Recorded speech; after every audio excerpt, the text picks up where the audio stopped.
I'm wearing my false shirt today because this topic has so much misconception and deception in it, I had to. Ironically, I got an email that I'm going to share with you now from a pilot.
Impulses are being redirected.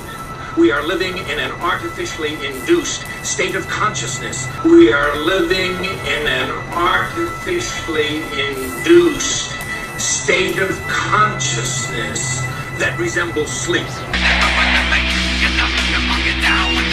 These signals being sent through we can look at you in your house through your TV. We can look at you.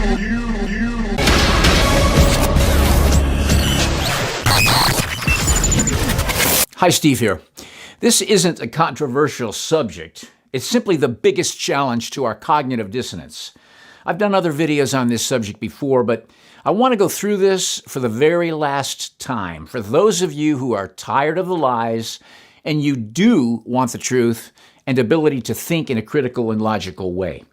If you're content to live being treated as if you only have the intelligence of a dumb sheep, then don't listen to this because this will knock your cognitive dissonance off the three-legged stool it's sitting on. I wasn't even going to get back on this topic again, but you saw the email that I got from an airline pilot that was all I needed to convince me that I needed to do this again. I get frustrated with people who are so confident in what they believe without anything being based in fact. People say they don't believe in God because there's no science to back it up, and yet they'll believe the fake information and outright lies that they're told about the earth. Do you realize that there are not any actual photographs taken of the whole earth? And there have been many researchers who deal with the photography and film who found many problems with the images and alleged photos of the Earth upon close analysis. We get a new official image of the Earth every few years from NASA. And when we compare one year to another, the exact same perfect diameter globe, by comparison, will reveal entire continents changing in size drastically. Have you ever thought about the thousands of satellites allegedly in space? Shouldn't we be able to receive actual photos in real time of the Earth? I'm going to tell you why we've been victims of an expensive, elaborate, and carefully orchestrated scam. If you know a scientist, ask them what's the likelihood that entire continents could grow in size by 150% over a few years, while maintaining the same Earth diameter. What if I told you, by doing a comparison of all the space agencies of different countries' own images of the Earth, their computer-generated composite images are not even consistent with each other? This is a hard thing for people to wrap their mind around. But the reality is that when you do an analysis of all these Earth images, you finally realize the strong possibility of a false reality or even a cover-up. And think about this. All the images within the United States are released from NASA. They even admit these are composite images, and they admit they use Photoshop to make these beautiful blue marble images that we see everywhere. None of these are full photographs from space, but they're artist paintings, artist rendering paintings or crafted photos, and more recently, they've been generated from composite CGI artist renderings. If you're thinking, so what? It's no big deal, then you need to realize that these images are the foundation of our current globe belief and ultimately the only proof you'll ever find. I can just hear all the naive people right now asking me, Steve, why? Why would NASA lie to us? NASA's budget in fiscal year 2020 is $22.629 billion, which represents 0.48% of all the U.S. government spending. Yes, I said billion. This is a 5.3% increase from the previous fiscal year. Is it possible that the elites who run this world are lying to us? Are they hiding something from us that they don't want us to know? If you don't believe that, then you don't understand dominance, power, greed, supremacy, and control, all working in tandem. Try to break free for a second from your programmed understanding and consider the possibility that every image of the earth that you thought was real is actually not real at all. I don't care whether you believe in the Bible or not, but the truth is the Bible description of the earth never mentions any motion, rotation spinning, floating, or orbiting. In fact, the description of the earth from the Bible talks about it being set on pillars and foundations. In fact, other than earthquakes, the earth is stable and does not move. Now, if you want proof from the Bible, let's go over the scriptures. Let's use the King James Version and the New American Standard. God himself that formed the earth and made it has established it. The Lord by wisdom found the earth, laid the foundations of the earth. The world is firmly established. It will not be moved. He established the earth upon its foundations.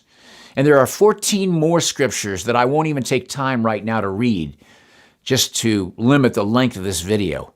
But here's the list.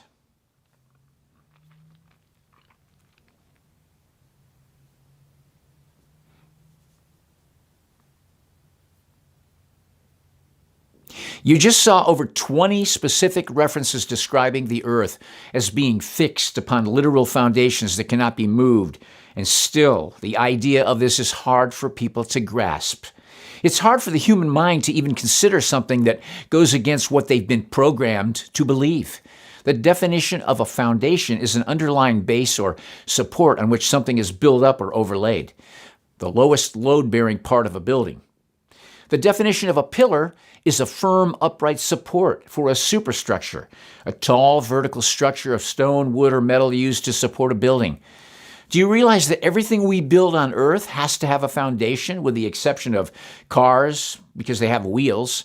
Virtually everything else has to have a foundation. Everything we build requires this substructure to keep it from settling and shifting. If God made a globe-shaped earth that rotates and spins faster than the speed of a bullet, he would have said something in regards to that and not the opposite. The very term earth in Hebrew is eretz, and it means to be firm. The Hebrews and other ancient cultures believed that the earth was a fixed and immovable plane with foundations supporting it. The modern idea of the ancients being unknowledgeable about this topic because they didn't have rockets and they didn't understand that we lived on a sphere in outer space is completely a misleading trick. Most of us believe the ancient world was a bunch of knuckle-dragging primitive cavemen who spent most of their time rubbing sticks together to make a fire or build a wagon with square wheels. This image was inserted into our subconscious belief intentionally by learning of Neanderthals and Cro-Magnon men, not to mention the cartoons that we watch that help plant some of those ideas into our open sponge-like minds. But this belief is another way to keep us from our true history. These ancient people who God actually spoke to and gave instructions were the people he revealed prophetic information to and details, who also dealt with angelic beings among other supernatural oddities.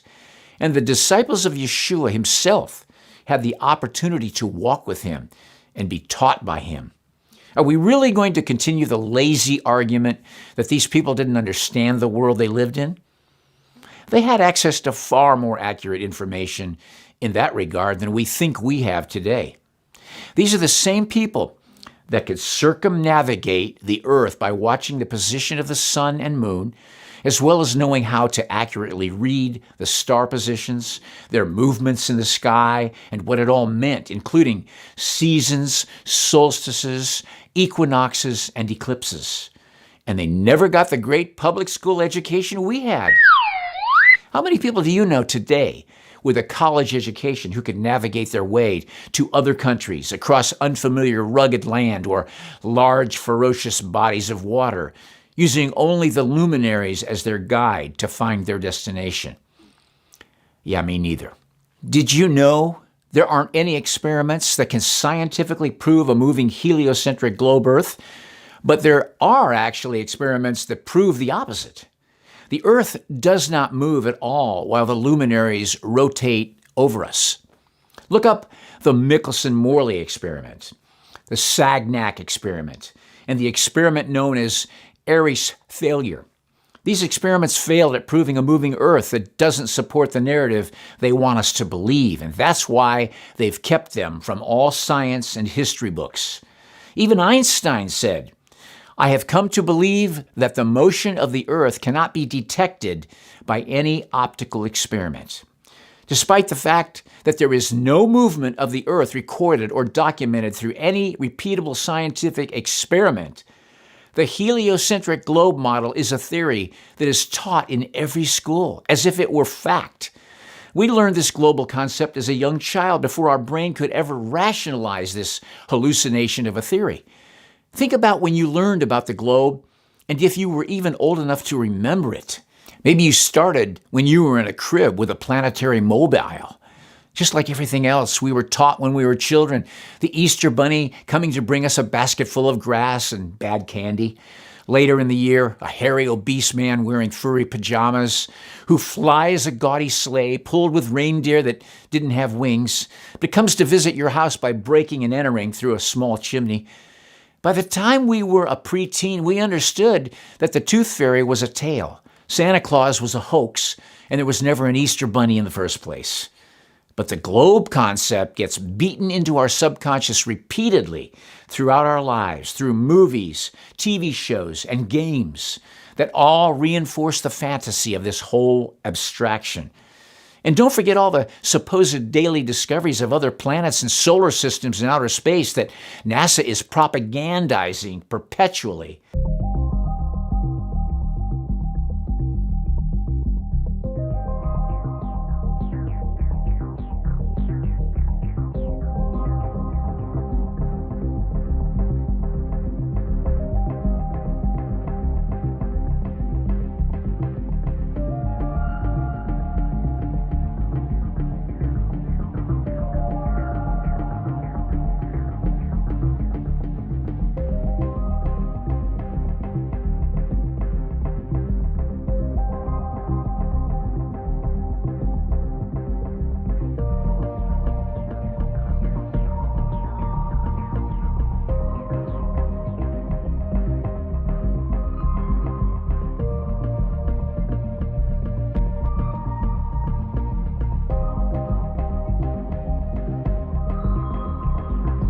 Think about the utter preposterousness we're told to believe, that the Earth is somehow anchored to the sun by the sun's gravity, while the Earth orbits the sun at 66,600 miles an hour, and at the same time it's also rotating 1,037 miles per hour at the equator. At the same time that we are orbiting the sun is explained to be traveling at a staggering 483,000 miles an hour, which means the Earth is now chasing and orbiting the sun elliptically while it's moving 483,000 miles an hour. On top of that, at these incredible speeds, this is all taking place within the Milky Way galaxy, which is itself traveling through the universe at 1,300,000 miles per hour. Then the same globe Earth ball will magically tilt up and down throughout the year, and that's why we have different seasons. Nobody falls off this ball because the Earth has its own magical force of gravity, which is also responsible for defying every experiment conducted by curving large bodies of water around itself, allowing it to stick tightly to the outside of this sphere while it's rotating, spinning, and flying at these insane speeds.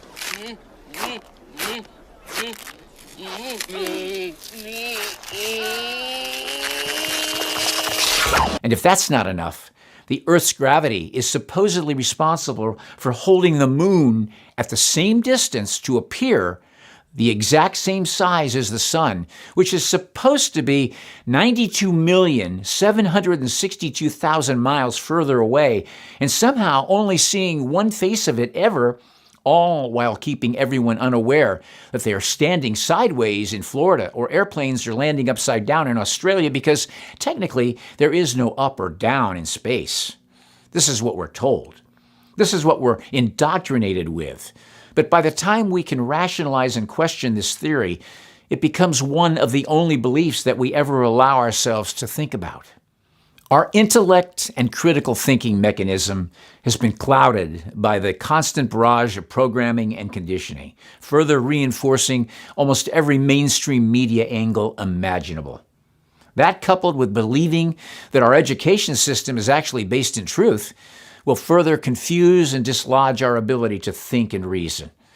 Our programming even contradicts our observations, logic, and senses. How many images of the Earth ball did you see this last week? It's everywhere. And virtually, it's relentless if you watch TV at all during our dose of daily programming. It's been so effective that even dedicated Bible-believing teachers, pastors, and theologians look at the biblical account of earthly descriptions and are dumbfounded as to why the authors of the Bible obviously made such a foundational error they can't explain. Even they end up sliding down the slippery slope of trying to justify by backpedaling into appeasement to avoid committing the worst cardinal sin of all, being considered a science denier. Literal biblical interpretation is now watered down and suggested to be poetic, figurative, or metaphorical due to our new knowledge from our space programs and solar models. Some Bible teachers have even said Moses, Job, and Isaiah, they didn't understand the Earth was a spinning globe because they didn't own their own rockets. Ask yourself these questions. Does scientism's model of these speeds match what the Word of God says? Do the scriptural descriptions match a ball or a sphere flying through space? Should we overlook all the passages outlining pillars and foundations to agree with the theory of scientism? Could we have been brainwashed unknowingly into believing a lie of satanic proportions? Could this belief be a component of the delusion that we were warned about at the end of the age? We're told to believe that we do not feel any movement due to the constant unchanging motion of the Earth, as well as the entire atmosphere moving along with the rotation because gravity is holding the entire atmosphere in place. But let's assume this is possible. Have you ever watched a hummingbird or a bumblebee move through the air? Or a butterfly flutter its wings so peacefully, playfully bouncing from flower to flower? What happened to the potency of this force of gravity that can hold the air to earth, the water to the earth, people and automobiles to earth, but not affect airplanes or helicopters in flight or any of these very unique little flying creatures? We're told about the Coriolis effect, a different force that acts perpendicular to the direction of the Earth's motion and to the axis of its rotation. But I thought the Earth's atmosphere was held to the surface by gravity's force, which is why we don't feel the atmosphere moving.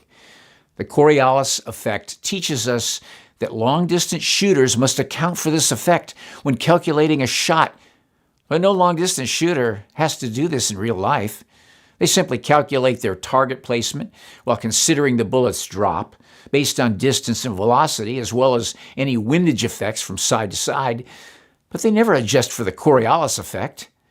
The Coriolis effect only exists as part of curriculum in science books, but not in reality. Now for my airline pilot friend who wrote me the email. Think about how much this force would change our flight travel. If it were real, there would be considerable flight time disparities between flying east versus flying west. Airplanes don't account for the Coriolis effect. They make their flight plans according to the assumption of flying across a flat and stationary Earth. By the way, the phrase flat and non-rotating Earth has been found throughout dozens of declassified documents in reference to NASA, military, and other agencies' own training manuals regarding assumptions to be made when flying aircrafts over the Earth. But you'll never hear this reported on Fox News, MSNBC, or CNN, will you? Another way we've been convinced the Earth is moving is the Foucault pendulum. This is a device taught as an experiment to demonstrate Earth's rotation, therefore proving rotation exists. They say this is a proof for Earth's movement, but museum guides are now admitting they have to reset them by putting the pendulum into motion daily. Newer versions of these so-called Foucault pendulums include motors to keep the pendulum in constant motion. This has even been admitted by installers who build these hypnotizing displays of deceit. Our God-given senses should be able to help you perceive we're not moving faster than the speed of sound. Have you ever really believed that you're moving thousands of miles an hour at every given moment? If science can't prove any of this, and your senses can't validate the movement, and God said He created the earth to be completely stable on its pillared foundations and cannot be moved, what is your logical conclusion? I have had so many Christians say to me, "What does it matter whether I believe in a flat earth or a round globe? I still believe in Jesus." It matters because you don't believe what the rest of His Word says about His creation. The world will continue to believe the lies that Satan inspires and preaches through those who do his will. But it's not God's will for His people to be ignorant. Some of them will continue to be just like the prophet Hosea said, "My people are destroyed for lack of knowledge. Because you have rejected knowledge, I will also reject you, that you shall be no priest to me, seeing you have forgotten the law of your God. I also will forget your children." That doesn't need to be. If you would like to know the living God who created this earth on a foundation that cannot be moved, there's a link in the description box below. Go down there now. It's where I lead you in a simple prayer to receive the living God so that you can know that your sins have been forgiven and you can have an eternal life with Him. Do it today. Think about it.